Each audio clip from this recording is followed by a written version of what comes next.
Today we will continue our second chapter, increasing soil fertility.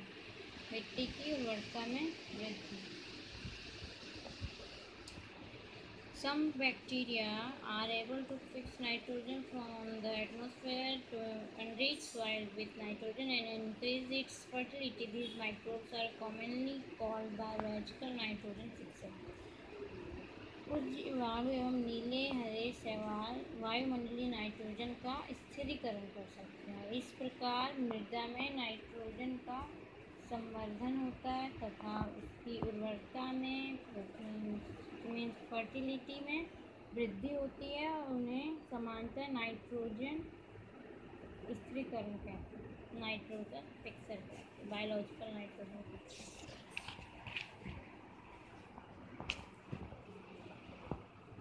Cleaning the environment.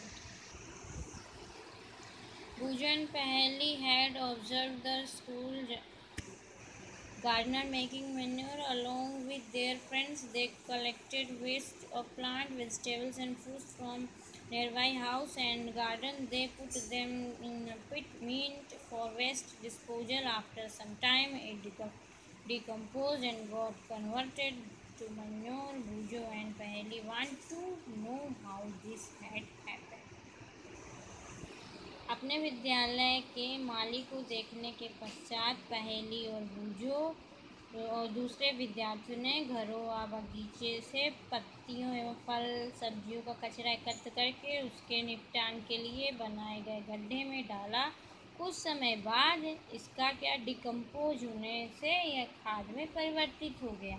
पहेली और बूझो जानना चाहते हैं कि यह किस प्रकार हो सकता है. Activity 2.5.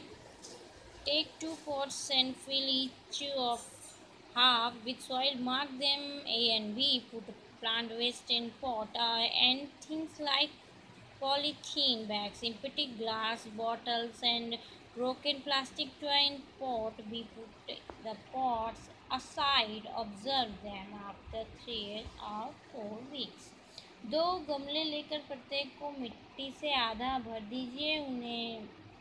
इन्हें ए एंड बी चिन्ह मार्क करिए. ए गमले में पौधे का कचरा भर दीजिए. बी में पॉलीथीन की थैली, कांच को खाली बोतलें तथा प्लास्टिक के टूटे खिलौने इत्यादि भर दीजिए बी वाले में और उन्हें एक और रख दीजिए. 3 से 4 सप्ताह बाद उनका आप ऑब्जर्वेशन करिए.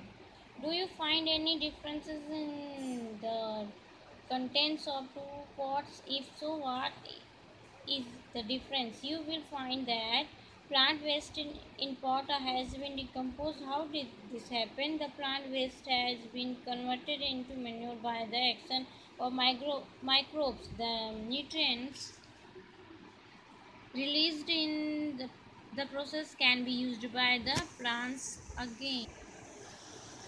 क्या आपको दोनों गमले की वस्तुओं में कोई अंतर दिखाई देता है? यदि हाँ तो क्या परिलक्षित होता है, क्या ऑब्जर्व होता है? आप देखेंगे गमला ए के पादप अवशिष्ट का अपघटन हो गया. यह कैसे हुआ? सूक्ष्म जीवों द्वारा, माइक्रोब्स द्वारा पादप अपशिष्ट का अपघटन कर उसे खाद में बदल दिया गया और इस प्रक्रिया में बने पोषक पौधों द्वारा पुनः उपयोग किया जाता है. Did you notice that in pot B, polythene bags, empty glasses, bottle and broken toys paste did not undergo any such changes? The microbes could not act on them and convert them into manure. गमला B की polythene की थैली, कांच की खाली बोतल एवं खिलौने के टूटे हुए टुकड़ों में इस प्रकार का परिवर्तन नहीं हुआ. माइक्रोब्स उन पर क्रिया करके खाद में परिवर्तित नहीं कर सकते. You often see large amount of dead organic matter in the form of decaying plants and sometimes dead animal on the ground. You find They disappear after some time. This is because the microorganisms decompose dead organic waste of plant and animals, converting them into simple substance. These substances are again used by other plants and animals. Thus, a microorganism can be used to degrade the harmful and smelly substance and thereby clean up the environment. आप अक्सर बड़ी मात्रा में मृत जीवों को सड़ते हुए पादप हुआ, कभी कभी सड़ते हुए एनिमल्स को देखते होंगे। आप देखते हैं कि कुछ समय बाद वह गायब हो जाते हैं। इसका मुख्य कारण है कि जो माइक्रोब्स होते हैं वो जो मृत जैविक अपशिष्ट का अपघटन करके उन्हें सरल पदार्थ में परिवर्तित कर देते हैं। यह पदार्थ अन्य पौधों एवं जंतुओं द्वारा पुनः यूज कर लिया जाता है और इस प्रकार हानिकारक एवं दुर्गंध युक्त पदार्थों का न्यूनीकरण करने के लिए हम माइक्रोब्स का उपयोग करके पर्यावरण का प्यूरिफाई करते हैं।